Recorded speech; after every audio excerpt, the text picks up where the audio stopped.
My name is Ezekiel. Hope you are doing well. In today's video, I will be walking you through reamping of bass guitar. One or two reasons why we do this one is probably number one, the bass guitar isn't good, or the bass guitar was only recorded with no amp. So sometimes we might need amp simulations to make it sound more good. In this case, the bass guitar that I'm reamping is not that good. I struggled a lot to get it locked with the mix when I began the mix of this song. So I decided to reamp the bass guitar since it was only DI. So to kill many birds with one stone. This is what I'm going to be walking you through. You don't need to be worried about this one. You might do the same thing in your respective DAW, having similar features or different ways of doing the same thing. So I'm going to be using aux track to do the recording. I have process signal and I have the direct signal. So in the long run, when I'm doing the mix, I might need to really go by the processed one. So I'm going to be walking you through the routing of the output from my DAW into my audio interface.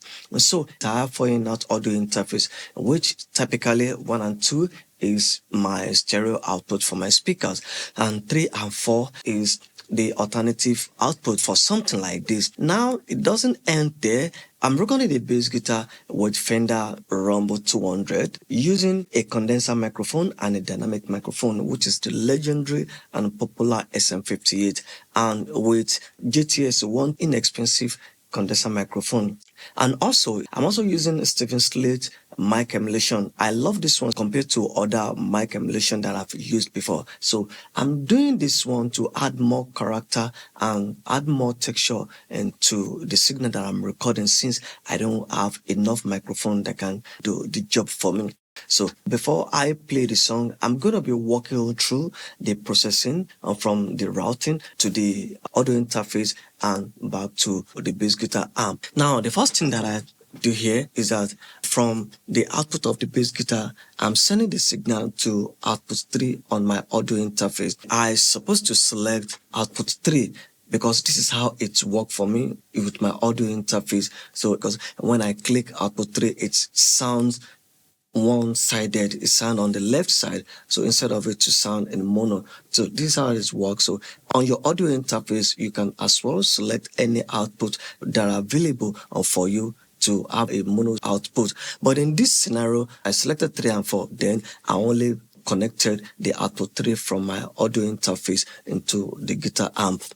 This is the mic emulation, the condenser mic that I used to represent to create the character and the texture for the signal that I want to record. For the second one, I have the same thing. So I'm using S451 kind of instrument microphone on this part for SM58. This is what created the nice texture. But before we move on, I want to thank you also for following me, for believing in what I'm doing, for liking and subscribing to the channel, for stopping by to watch this video. And if you're new to this channel, please, I want to smash the subscription button and also click on all notification buttons so you'll be aware whenever I upload new videos. And if you enjoy the content that I'm creating, I want to plead you to also thumb up for me for YouTube algorithm. Alright, so what I'm doing next now is for me to play the song, so I'll be able to adjust the level on the bass amp. Alright, let's do that now. First, let me hit the play button. Then after hitting the play button, I'm going to listen to the way the amp sounds like, the level, and the tone control, which I'm going to be doing here. At the same time, I'll be recording to check my level, so if anything needed to be adjusted later.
Basically, what I did here is just to control the level to the listening level that I really want, and then also the tone control for what I really want to capture. So I can't crunch the output so much so that I won't end up spoil what I want to record on that. I'm going to be showing you the microphone positioning and their distance to the amp now. So let's see that. All right, first look at the process now. I'm having my GTS 110 and I'm also having SM58 beside here. So I'm about 5 to 6 inches distant from the diaphragm. So another thing that I'm doing here is that I don't want to position the microphone off the diaphragm of the speaker, because by doing that, it's going to make the bass guitar to sound more booming, and it's going to enhance the rumbleness that I don't want from the bass guitar already. So my position in the center is going to give a kind of wide range frequency and like a flat response. The same way you position the microphone into the center of the kick drum to focus on the beta. So the same principle applies to the microphone techniques on the bass amp. So the same thing applies to the SM58. I'm positioning the two microphones into the center of the speaker. Another thing which I wanted to show you, I'll bring the camera close to the microphones. They are so close to each other, and the SM58 is also positioned into the same center of the diaphragm of the condenser mic, so there won't be any phase issue. Let me bring the camera close to this one so you can see what I mean about that. Now here we go. Look at the microphone here. Now what happened here is I have to remove cover of the microphone so that I'll be able to merge both of them together, because I want them to close as they can be. So look at, and okay, now look at the diaphragm of the microphone for the condenser mic, and look at the SM58. So they are centered. So this is exact distance of the microphone to the speaker. After the whole procedure, so one more thing before I start recording the bass, I'm going to be showing you what I did to the bass to control the rumbleness on the low frequency area. Is that I use Protect EQP1A to attenuate the 100 hertz to give a nice sound on that area, but I'm not boosting that. I only attenuate that frequency up to 60 to bring down the rumbleness around 100 hertz and below and downward. So this is the result. And also I cut down close to 100 hertz for me to have a nice sound on the bass guitar. But before then, I'll see if the level that I already said it's okay for me, but if it's not okay, I'll adjust the level to my desire. I'm using custom tone for that SM58. I later changed my mind because the tone sound is so familiar with each other. I may need to match the two together so that I have different tone character that which might work well for my mix, that I won't have to do much on the EQ side.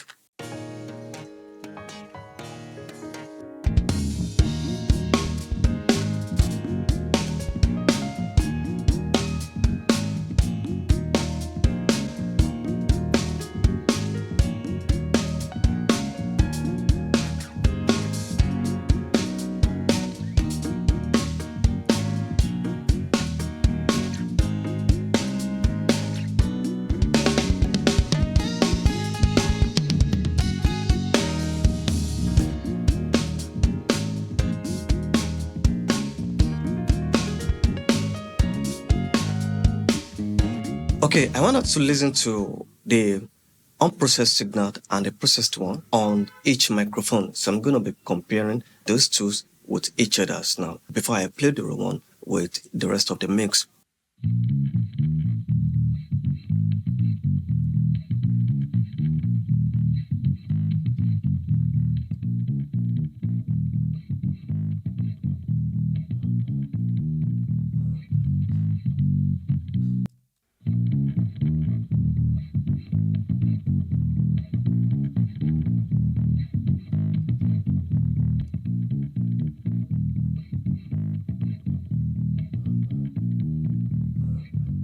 All right, you have just listened to the two.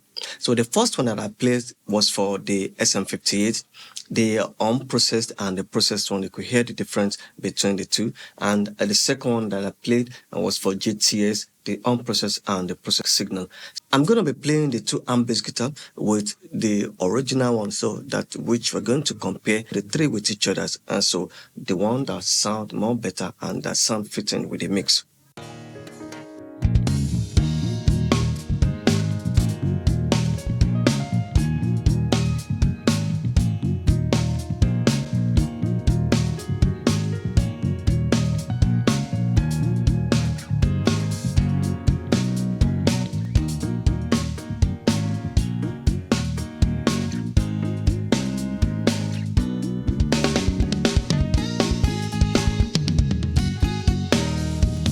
Okay, that's the GTS wanted amp bass guitar that I just played in comparison with the original bass guitar, which is the one that I'm reamping to make a better bass guitar signal. I'm gonna be doing the same thing with SM58 amped bass guitar. So let's see the difference between that also.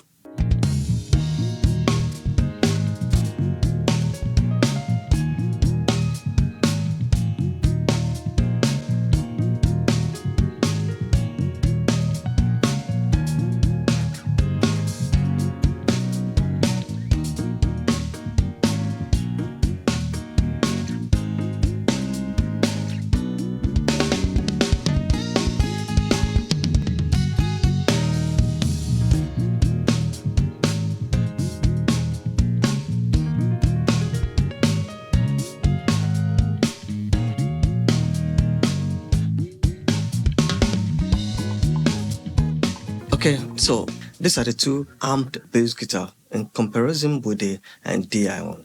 So in the final mix, I'm gonna be blending the DI bass guitar with the two amped guitar or one of them. So based on the mix, the one that fitting more better. So I might even end up not using the DI. So depend on the mix, depend on how it goes. But I'm gonna be blending them together to fit in with the mix.